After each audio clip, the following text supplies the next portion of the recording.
frente a temas, por ejemplo, sistemas. El capitalismo es el sistema en el cual la sociedad argentina se siente más cerca.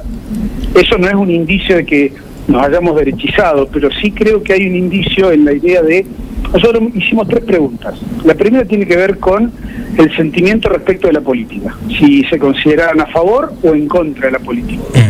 Un 22-23% se identificó con la antipolítica, ¿no? Y es bastante coherente el dato con, por ejemplo, la intención de voto que hoy tiene Milei. Ese 70% de argentinos que están a favor de la política, cuando les preguntamos al 100% posición respecto a la democracia, la mitad sentimientos negativos, la otra mitad sentimientos positivos, lo cual es un llamado de atención, porque sí, claramente... Es grave eso, ¿no? Sí. Pero tiene lógica, porque si vos lo ves desde la promesa cívica de Alfonsín del 83 en adelante, la democracia no ha resuelto los problemas estructurales de la sociedad argentina, ¿no? Entonces... Está bien, pero no es culpa de la democracia, sino es culpa de quien estuvo manejando, ¿no? Ahí está, bueno, cuando vamos a la pregunta, sentimientos respecto de la dirigencia, el 75% tiene sentimientos negativos y solo un 20% positivos. Entonces, como que está clarito el mensaje. Ahora, nosotros también estamos evaluando, cierta recesión democrática, ¿no? Que no pasa solamente en la Argentina, está pasando en todo el mundo.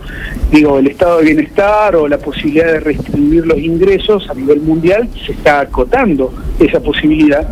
La pandemia, la guerra de Rusia con Ucrania han reducido aún más las chances de los estados y de los gobiernos de producir bienestar económico.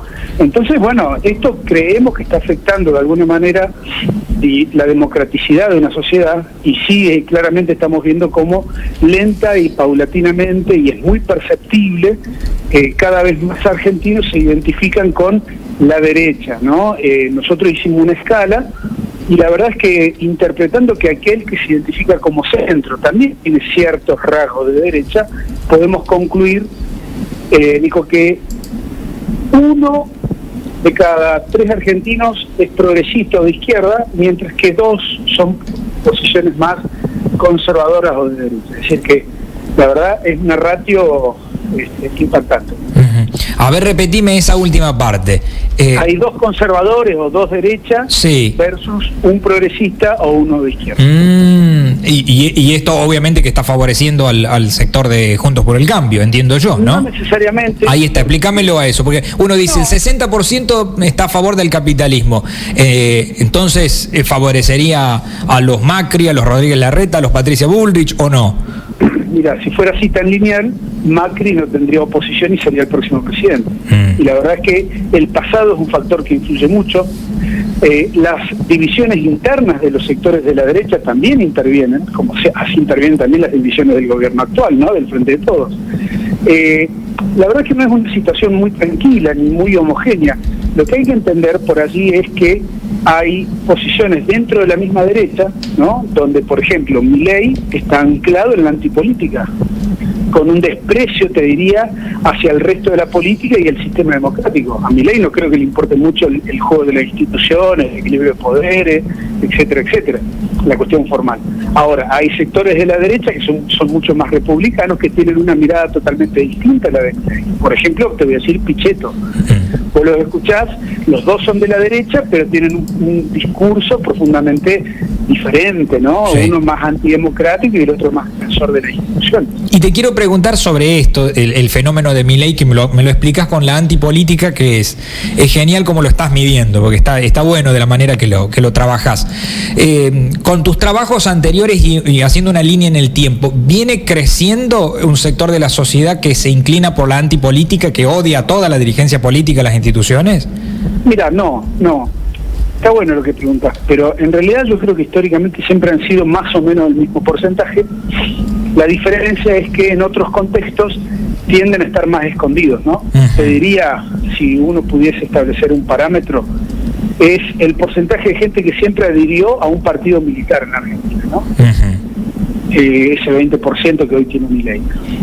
Vuelvo a insistirte con esta idea, ¿no? Depende del contexto, depende del momento histórico, ese sector es más visible o menos visible. En este momento tienen una figura como Milei, digamos, que le ha dado un nivel de visibilidad realmente importante a ese espacio.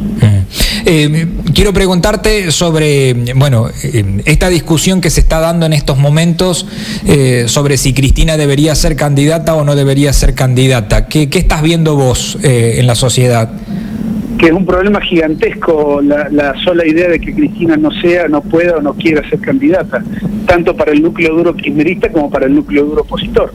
En el núcleo duro kirchnerista, imagínate, no hay ninguna figura que la pueda siquiera relevar de la responsabilidad de la centralidad política, mientras que para la oposición sería un gran dilema, porque es el único factor que los unifica.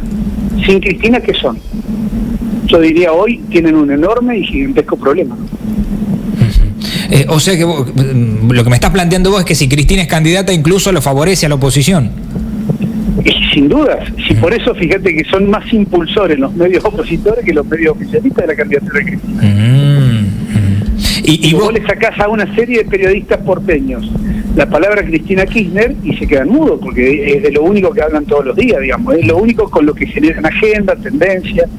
Es complejo. Sí, de todos modos hay que ser sincero, Cristina genera, ¿sí? Puedas hablar mal o bien, a favor o en contra, Cristina genera, por eso también es parte de la agenda todo el tiempo también, ¿no? Y es parte del problema porque no ha surgido otra dirigencia, ¿no?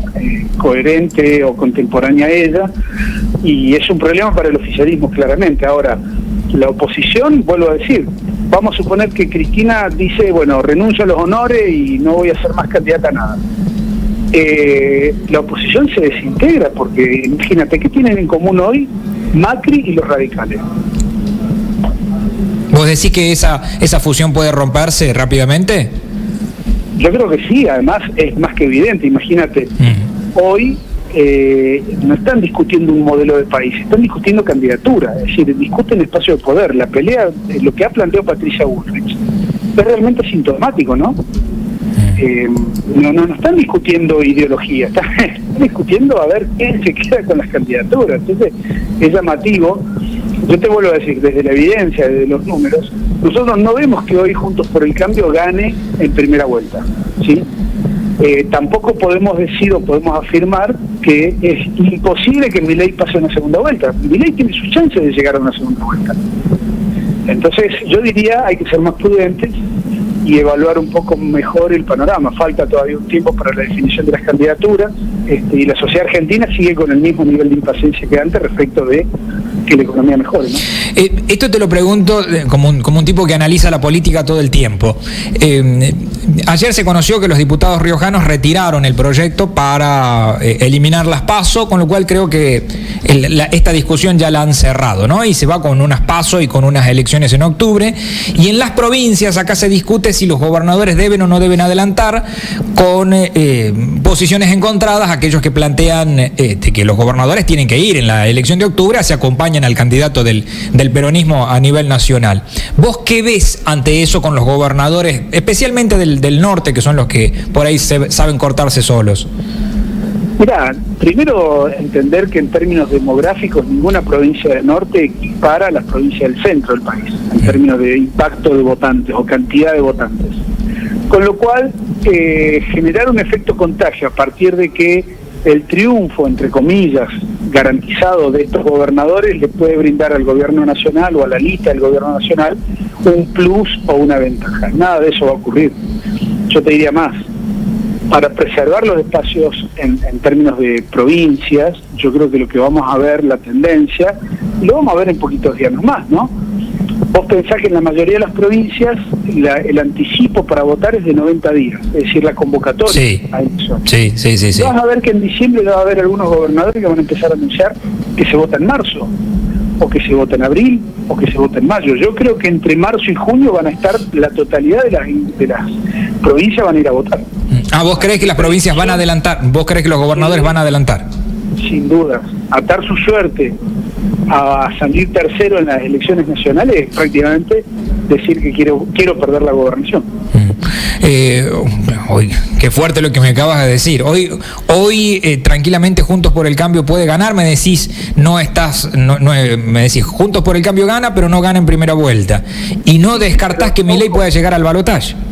Y además, vamos a suponer, a ver, yo voy a decir, tocando madera, que baje la inflación de manera repentina, abrupta, ¿no? Ponerle para allá para mayo, junio, julio.